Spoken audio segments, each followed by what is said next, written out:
Hello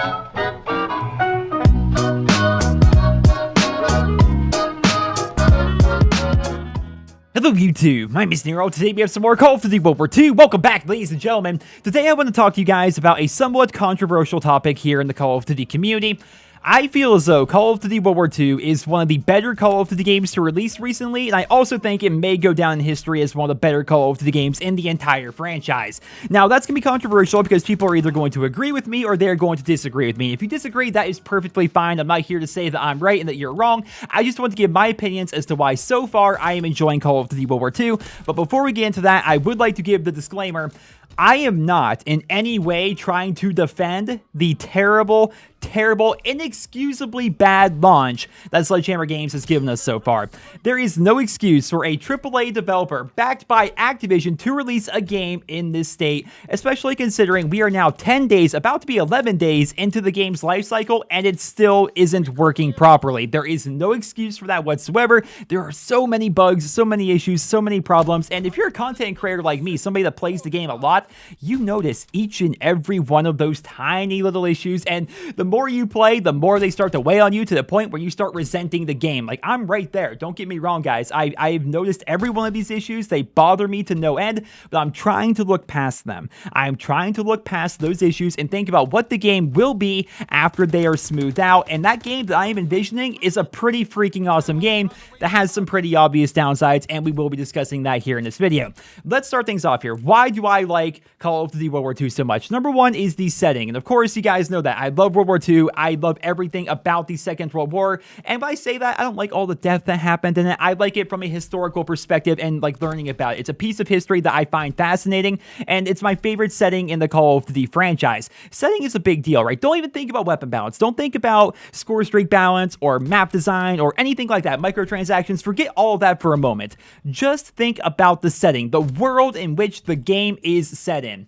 Is that a good setting for you? Because for me, I love World War II. I love that setting so much. Like, when I go back to Infinite Warfare, the gameplay was not exactly all that bad. Sure, it was advanced movement. They had a lot of weird mechanics and stuff like that, but it was ultimately the setting that turned me off. When I play Call of Duty, you know, answering the Call of Duty, I don't think of robot dogs on Mars. And that is what Infinite Warfare was for me. We don't have that here in Call of Duty World War II. We are in the Second World War. We are over in Europe. We are on a ship out in the middle of the ocean. We're doing things that are actually, they're bringing the series back to its roots. Let me just summarize it at that. They're bringing the series back to its roots, and I freaking love that. Next up, let's talk about the gunplay. In my opinion, taking the submachine guns and nerfing them, going from the beta to the full version of the game, is the best thing that they could have actually done, because now every weapon category in the game has its own niche. You could maybe make an argument that light machine guns need a little bit of love right now, but I would argue that so far, submachine guns, assault rifles, shotguns, and even sniper rifles all have their own niche, and they are all viable and good here in Call of Duty World War II. I also love the gunplay itself, right? When I'm talking about gunplay, I'm talking about the time to kill, the recoil mechanics and stuff like that, and the weapon sounds, like the feel of the game. I like all of those things. I am a big fan of the original Black Ops. For those that don't know, the original Black Ops was my favorite game in the Call of Duty franchise, and this game sort of feels like a modern day Black Ops with smaller maps. That's what it feels like to me. The time to kill is very slow, and in my opinion, that's a good thing, because I like having time to react. I like gunfights actually requiring gun skill. Now, you could make the argument that a fast time to kill also requires skill, and I agree completely. I played a lot of Modern Warfare Remastered last year. Obviously, that was what my entire channel was dedicated to, and when you play Modern Warfare Remastered, there's a very fast time to kill. You can melt people with like 3 shots across the map. That's how the game is played, and that's fine, but I'm kind of tired of that. I personally prefer a slow time to kill, like we see here at Call of Duty World War II, or like we saw back in the original Black Ops, so I'm really enjoying that aspect of the game as well. Next up, we have divisions. Divisions are definitely a very controversial topic here in Call of Duty World War II, because there are a lot of people out there who hate divisions to their core. I am not one of those people. I actually find divisions to be quite fun.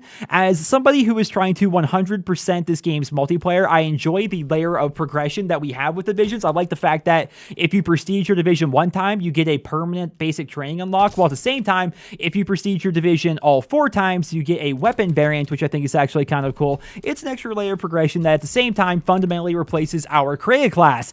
I like that we have to make meaningful choices when putting together our classes. There's lots of room for creativity and fun, but I understand why people don't like it, because you can't make the perfect perfect class for you. You can't have everything. You have to choose. That's why I like it. I think it's also why other people don't like it, and that's perfectly fine. Again, I'm not here to say that I'm right and other people are wrong. I'm just saying from my perspective, I find divisions to be quite interesting. Some of them are rather weak. I would argue that the armored division isn't all that great. I mean, you can run it if you don't want to run the hunkered basic training, but once you unlock the hunkered basic training, it's like, well, why would you go ahead and run armored unless maybe you want the bipod? I don't know. Some of them seem a little bit too good. Like, I would argue airborne and infantry are just way too good. Like, you can use them on the vast majority of your classes, whereas ones like armored and maybe expeditionary force are a bit more niche, but the fact that they are niche and the fact that you actually have all that choice is a good thing for me personally. Next up, we have the multiplayer maps. Everybody rags on the maps here in this game, and I'm no different, right? The maps are definitely the weakest point of the game, in my opinion, and that's a bad thing because every interaction we have in the multiplayer is on a multiplayer map. So the more I play the maps themselves, the more they grow on me, I will say that, but there are some maps in this game that I still don't like all that much, like Gustav Cannon here. I like Gustav Cannon. I know a lot of people hate it, but for me personally, I like the map because I can snipe on it, not very well, as you guys are seeing me miss half my shots in this gameplay, but I can snipe people across the map, and I like that feeling, while at the same time, it's fun to try and rush on this map, because rushing on a big map like this, with lots of open sight lines, requires a lot of skill and practice and patience, and I find that to be pretty interesting. The rest of the maps in the game, though, I find them to be mediocre, right? When I look back at Black Ops 2 or the original Black Ops or even like Modern Warfare 2, those games were full of fantastic maps and a lot of them were instant classics. I don't think this game has any instant classics, unfortunately. They're all just pretty average and they're pretty small, while at the same time we only have 9 of them, and I get that this horse has been beaten to death, but the fact that they only gave us 9 standard maps at launch is inexcusable if you ask me. I mean, the fact that we are talking about the biggest game franchise in the world, a game that took 3 years to develop and they've only given us 9 maps, it's inexcusable. So if I were Sledgehammer Games, I would find a way to make it up to the community, not only for the lack of maps, but also for the terrible launch that we've had so far.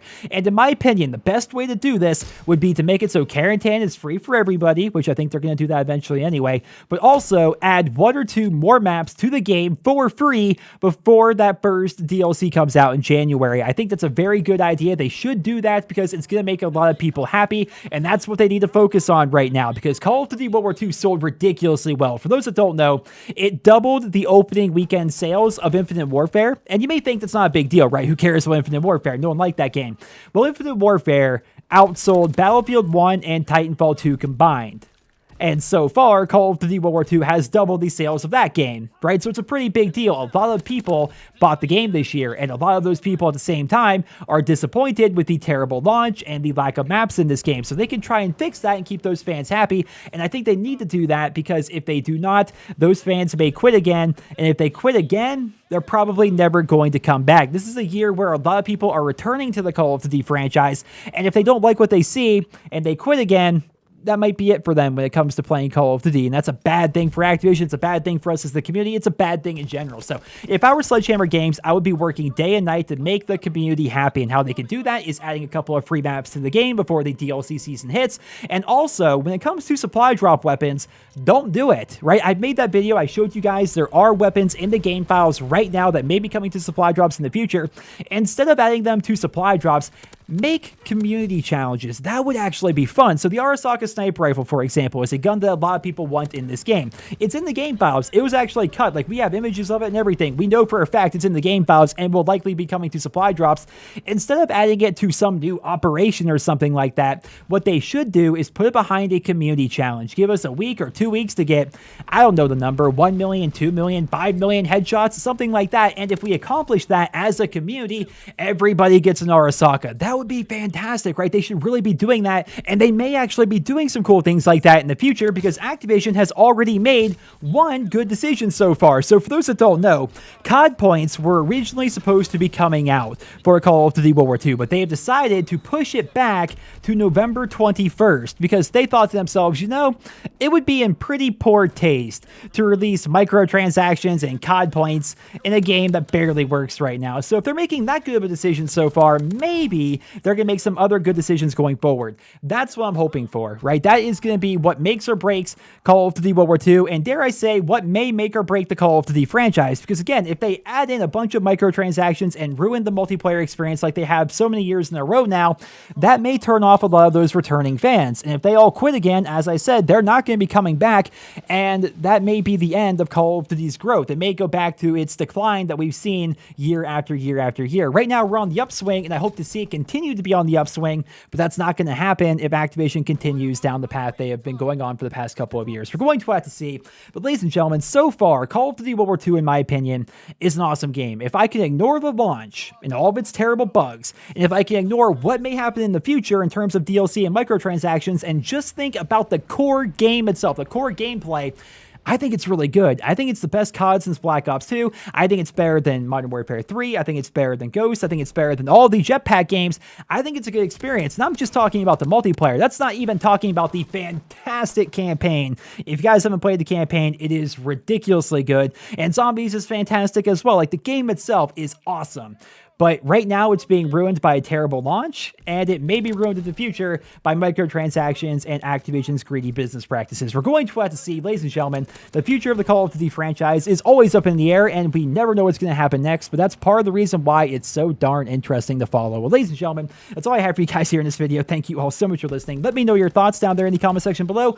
What do you think about Call of Duty World War II so far? Are you enjoying the game? Are you not enjoying the game? And actually give reasons why. I hate it. It's a big pet peeve of mine when people say this game sucks, and that's all they say, because it's like, give us a reason, right? We need to know actually what about the game. Are you talking about weapon balance, the map design, the map layout, the score streak? What don't you like about the game? Let us know down there in the comments. I would love to hear about that. I hope you enjoyed the video. Drop me a rating, and I hope you guys all have a wonderful day.